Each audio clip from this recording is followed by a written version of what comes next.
Hello children, today I am going to teach you the first lesson of your English, that is trust in God and do the right. Now what is the meaning of trust? Trust का मतलब क्या होता है? Trust means to believe, किसी चीज़ के ऊपर विश्वास रखना. Yes, that is trust. So the title of this lesson, trust in God and do the right things. It means भगवान के ऊपर विश्वास रखो और अच्छे काम, बुरे काम नहीं करना है अपने को क्या करना है? We have to do all the good things, we have to do only the right things, not the wrong one. Yes, so we must trust in God and do always right things. So before starting the lesson, there are two questions in the box at the top of this page. If you can see your book, you will get it there. Who do you remember when you are in difficulty? जब भी आप कोई मुसीबत में होते हो, then whom do you remember? किसको याद करते हो आप? We used to remember our parents. We used to remember our Almighty God. And parents are equal to God. हमारे जो parents हैं वो भगवान के बराबर होते हैं. Yes, so ultimately हम किसको याद करते हैं जब भी हम मुसीबत में होते हैं?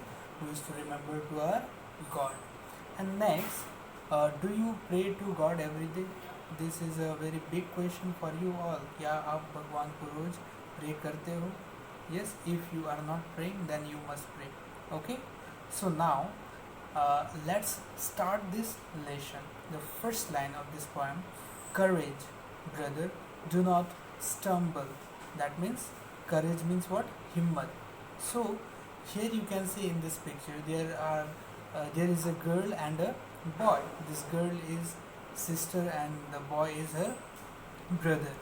So this poem is about the conversation of sister and her brother. So here this sister, ये जो बहन है, ये अपने भाई को बोल रही है courage brother, do not stumble. Yes, courage means हिम्मत.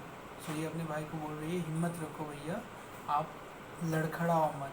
Yes, आप मतलब डोंट फॉल अपार्ट. लड़खड़ाना नहीं है, आप हिम्मत रखो, हिम्मत से अपने जो भी काम है उस काम को करो. Though the path be dark as night, no doubt जो रास्ते हैं वो बहुत अंधेरा है, जैसे रात में अंधेरा होता है ना, आप लोग डरते हो. When it is night you are always afraid to go out. Yes, so the sister is saying to her brother कि no doubt जो पाथ है, पाथ मतलब यहाँ ये BNP रोड या फिर मक्सी रोड ये वाले रास्ते की बात नहीं कर रही है. ये एक जीवन का जो पाथ होता है, ज़िंदगी का जो सफ़र होता है, जीवन का जो रास्ता होता है, उस रास्ते की बात कर रही है. तो this sister he is saying that no doubt जीवन का जो रास्ता है वो बहुत अंधेरा है, एक अंधेरी रात की तरह. But there is a star to guide the humble. लेकिन humble means, see, first we have to understand what is the meaning of humble. Humble means very kind person. So there is a star. Star is again here compared to God. Yes, so she is saying that there is a star to guide the humble. That means no doubt हमारे जो रास्ते हैं बहुत कठिनाइयों से हमें गुजरना पड़ता है, बहुत ज़्यादा अंधेरा होता है, but there is a star, एक सितारा है, एक भगवान है जो हमेशा गाइड करता है. किसको गाइड करता है? हम्बल, जो अच्छे इंसान हैं उनके साथ हमेशा भगवान रहते हैं, उनको हमेशा भगवान गाइड करते हैं.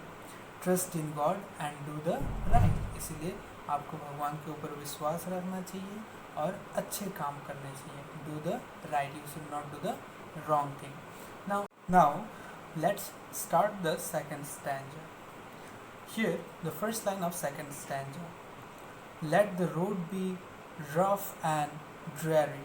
मतलब जो रास्ता है, चाहे रास्ता कितना भी रफ़ हो, रफ़ का मतलब यहाँ है यू नो जो एक समान नहीं होता है, अप्स एंड डाउन, काफ़ी उतार चढ़ाव. ज़िंदगी के रास्ते में काफ़ी क्या होता है?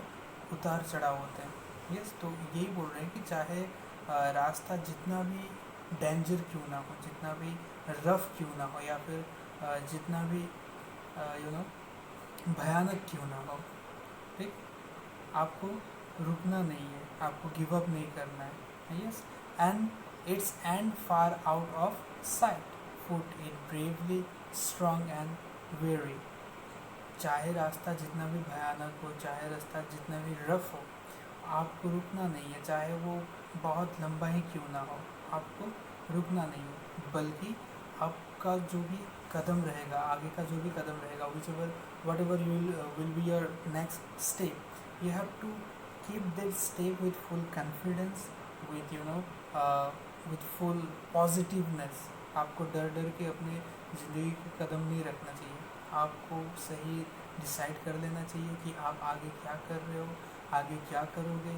सो ये सब प्लान करके काफ़ी कॉन्फिडेंस के साथ आपको अपने कदम रखने हैं, चाहे रास्ते कैसे भी हो। ठीक है, आपको गिव अप नहीं करना है, बल्कि आपको सोच समझ के कॉन्फिडेंस के साथ अपने कदम आगे बढ़ाते रहना चाहिए। So last line again, trust in God and do the right. भगवान के ऊपर विश्वास रखिए और सही काम करते जाइए। And this poem is written by Norman MacLeod. ये पोइट का नाम क्या है? Norman MacLeod. So let's end up with a brief summary. Courage, brother, do not stumble, though the path be dark as night. There is a star to guide the humble. Trust in God and do the right. So, हिम्मत रखो, कभी हार मत मानना, आप कभी लड़खड़ाना मत। ठीक, चाहे रास्ता कितना भी अंधेरा क्यों ना हो, ज़िंदगी का जो रास्ता है, कि चाहे जितनी भी अंधेरा हो, वो बहुत ज़्यादा अंधेरा हो, तो भी एक स्टार होता है। लेकिन वो स्टार उसी इंसान को गाइड करता है जो हम्बल होता है, मतलब जो अच्छा इंसान होता है। सिर्फ उसी इंसान को ये स्टार गाइड करता है। और ये स्टार को कंपेयर किया गया है किसके साथ? भगवान के साथ। Okay, let the road be rough and dreary and its end far out of sight, foot it bravely, strong or weary, trust in God and do the right. चाहे रास्ता कितना भी रफ क्यों ना हो, जितना भी कठिन क्यों ना हो, चाहे रास्ता बहुत लंबा ही क्यों ना हो, इतना लंबा कि आपको आगे कितना लंबा है वो दिखे ही नहीं, ये आपके आई साइट से बाहर जो जाता है, मतलब बहुत लंबा होता है। चाहे जितना लंबा क्यों ना हो, आपको अपना कदम बहुत स्ट्रांगली रखना है, आपको कॉन्फिडेंस के साथ रखना है, सोच समझ के रखना है, लेकिन आपको गिव अप नहीं करना, कभी भी पीछे नहीं हटना है। ज़िंदगी में हमेशा आगे बढ़ते रहना है। ठीक है, ऐसा नहीं कि नहीं ये तो बहुत टफ है। लाइक अब फॉर एग्जांपल आप 5th क्लास के बोर्ड के लिए तैयारी कर रहे हो, you are studying for your 5th class, but if you will find that no this is very tough, I will not study, I will drop my study. So you should not do this.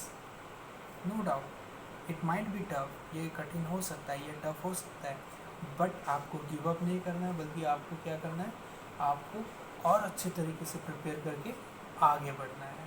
Yes, and always remember, trust in God, भगवान के ऊपर विश्वास रखिए, and do the right. Okay children, so this was all about the poem, and I hope you have got your books.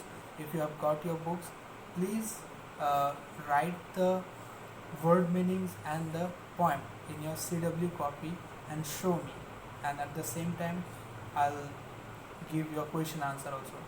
Thank you so much. Study.